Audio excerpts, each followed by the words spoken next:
Assalamualaikum warahmatullahi wabarakatuh. Perkenalkan, saya Alfaridin. Saya dari Sisipol Raja Haji Tanjung Pinang, Prodi Sosiologi. Baiklah teman-teman, pada video kali ini, pada kesempatan kali ini, saya akan menjelaskan materi tentang kependudukan. Adapun materi yang saya jelaskan di sini yaitu tentang urbanisasi. Baiklah, langsung saja kita masuk ke pembahasannya. Yang pertama yaitu pengertian urbanisasi. Mungkin sebelumnya teman-teman sudah sering mendengar apa itu urbanisasi, sudah sering mendengar itu di sekolah-sekolah menengah pertama di pelajaran geografi. Di sini saya akan menjelaskannya kembali. Nah, pengertian urbanisasi. Urbanisasi adalah perpindahan penduduk dari luar kota atau desa ke kota.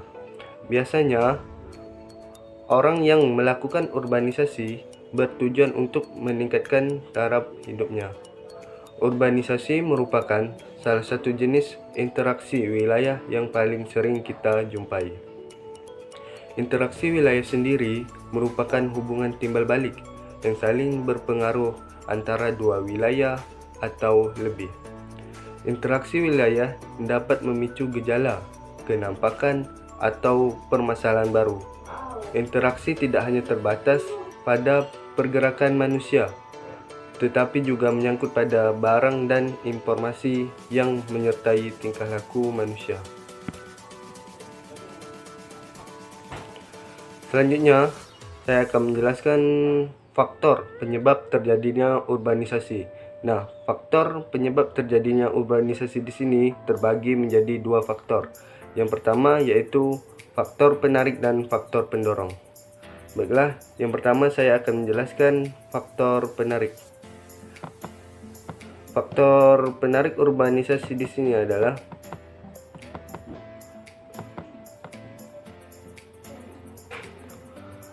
yang pertama yaitu 1. Penduduk desa yang menganggap di kota memiliki banyak pekerjaan dan mudah mendapatkan penghasilan. Kedua, kota memiliki fasilitas yang lengkap terutama pada bidang pendidikan, rekreasi, dan kesehatan. 3. Kota dianggap memiliki tingkat kebudayaan yang lebih tinggi. 4. Kota dianggap sebagai tempat untuk menggantungkan keahlian. 5. Kota memiliki tingkat upah yang lebih tinggi. Selanjutnya, ada faktor pendorong. Berikut adalah faktor pendorong urbanisasi. 1. Kemiskinan yang terjadi di desa. Hal ini diakibatkan dari pembagian tanah warisan yang makin menyempit. 2. Lapangan pekerjaan yang terbatas.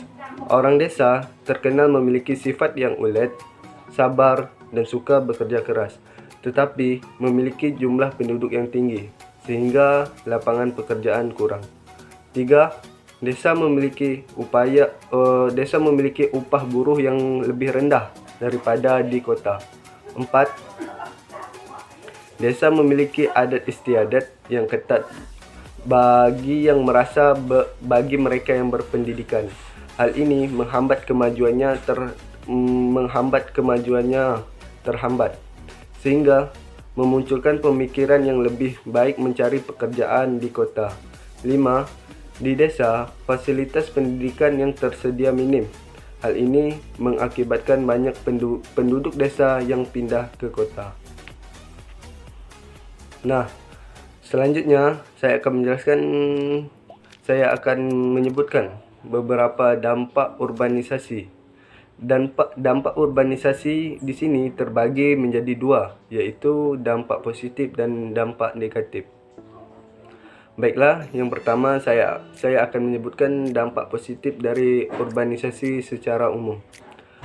Yang pertama, bagi desa yang padat penduduknya, urbanisasi dapat mengurangi jumlah penduduk. Kedua, meningkatnya kesejahteraan penduduk desa melalui kiriman uang dan hasil pekerjaan dari keluarga yang bekerja secara layak di kota. 3. Mendorong pembangunan desa karena penduduk telah mengetahui kemajuan di kota. Keempat, mengurangi jumlah pengangguran di perdesaan. Kelima, kota dapat memenuhi kebutuhan jumlah tenaga kerja. Keenam, semakin banyaknya sumber daya manusia yang berpotensi dan berkualitas. Selanjutnya, dampak negatif urbanisasi secara umum. Urbanisasi yang terjadi dalam jumlah yang masif tentunya bisa memberikan sebuah dampak yang sangat berbahaya bagi kota yang dikunjungi dan desa yang ditinggalkan. Di bawah ini adalah beberapa dampak urbanisasi secara umum yang perlu diketahui. Yang pertama, keterbatasan hunian di daerah perkotaan. Di daerah perkotaan umumnya terdapat lebih banyak kantor dan minimnya jumlah hunian yang mampu untuk menampung masyarakat apabila terjadi sebuah urbanisasi. Dengan adanya keterbatasan, menjadikan banyak orang yang tidak bisa memiliki tempat tinggal yang layak di kota. Dengan adanya keterbatasan hunian juga menjadikan harga properti mengalami kenaikan dan menjadikan hanya segelintir orang saja yang mampu untuk membeli rumah.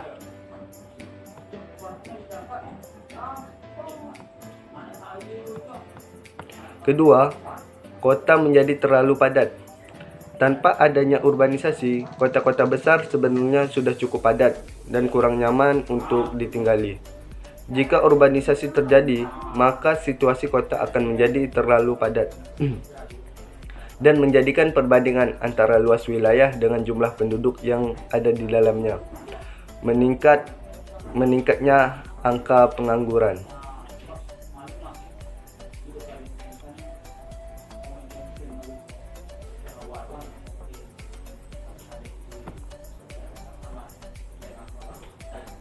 Selanjutnya, yang ketiga yaitu meningkatnya angka pengangguran.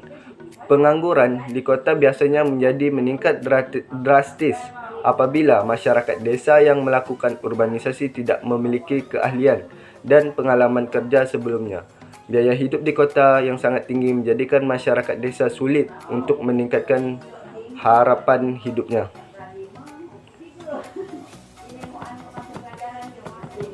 Tiga, munculnya daerah kumuh. Berkaitan dengan minimnya properti yang ada di kota, menjadikan daerah kumuh bermunculan dan membuat kota menjadi tidak nyaman untuk ditinggali.